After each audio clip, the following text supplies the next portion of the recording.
민수기 13장과 20장은 가데스라는 같은 공간에서의 사건입니다만 40년이라는 시간차가 있습니다. 40년 전에 이 가데스에서 약속의 땅에 들어가지 못하고 광야 생활이 시작이 되었는데 40년이 지나고 나서 다시 이곳 가데스에 서게 된 것입니다. 생각해보면 얼마나 감개가 무량하겠습니까? 첫째 달에 이스라엘 자손 곧 온 회중이 신광야에 이르러 백성이 가데스에 이르더니 미리암이 거기서 죽음에 거기에 장사되니라. 회중이 물이 없으므로 모세와 아론에게로 모여드니라. 우리도 각자의 가데스가 있습니다.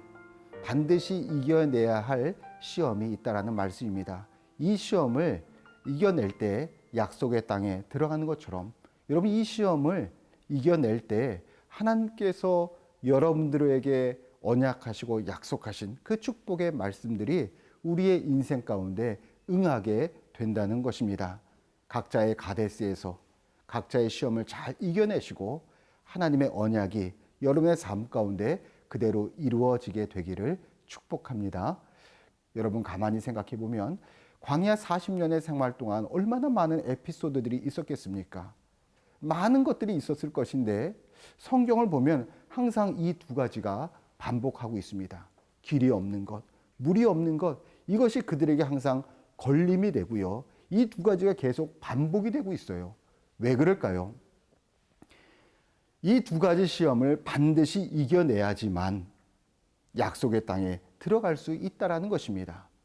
그리고 지금 이스라엘 백성들은 광야 마지막 순간에 이 가데스에서 또 이 시험대 위에 오르고 있구나라는 사실을 말씀해 주고 있는 것이죠.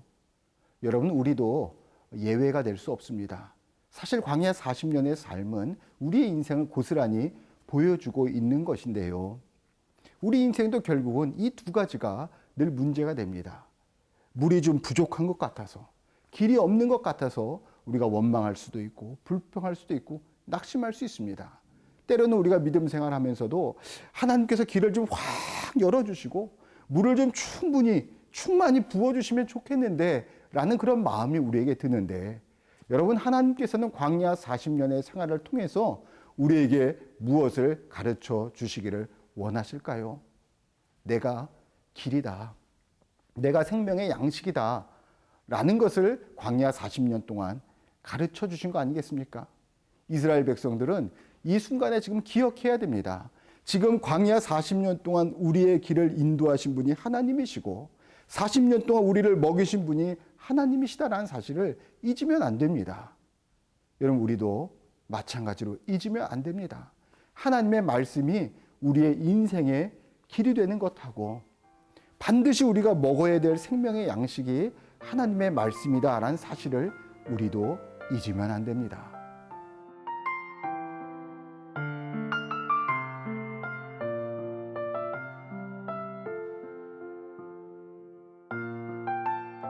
CTS 시청자 여러분, 이 부분에 관해서 하나님은 절대로 양보하거나 타협하시지 않습니다. 무슨 말씀이냐면 우리들에게도 물이 없는 문제, 길이 없는 문제가 다가올 수 있습니다. 우리도 그 시험 때에 서게 되는 것입니다. 그때 잊지 맙시다. 지금까지 우리를 인도하신 분이 하나님이시고 지금까지 먹이시고 이끌어주신 분이, 지켜주신 분이 하나님이시구나 라는 것을 잊지 맙시다. 우리에게 길이요 진리요 생명 되신 그리고 주님, 그 주님을 의지하고 신뢰하고 붙들고 우리 주님의 손을 꼭 붙들고 광야를 지나서 요단을 넘어서 약속의 땅에 들어가도록 합시다. 여러분들을 향하신 하나님의 언약의 말씀들, 축복의 말씀들이 여러분의 인생과 여러분의 일터 가운데 그대로 성취되어지고 응하게 되기를 우리 주님의 이름으로 축원합니다. 감사드립니다.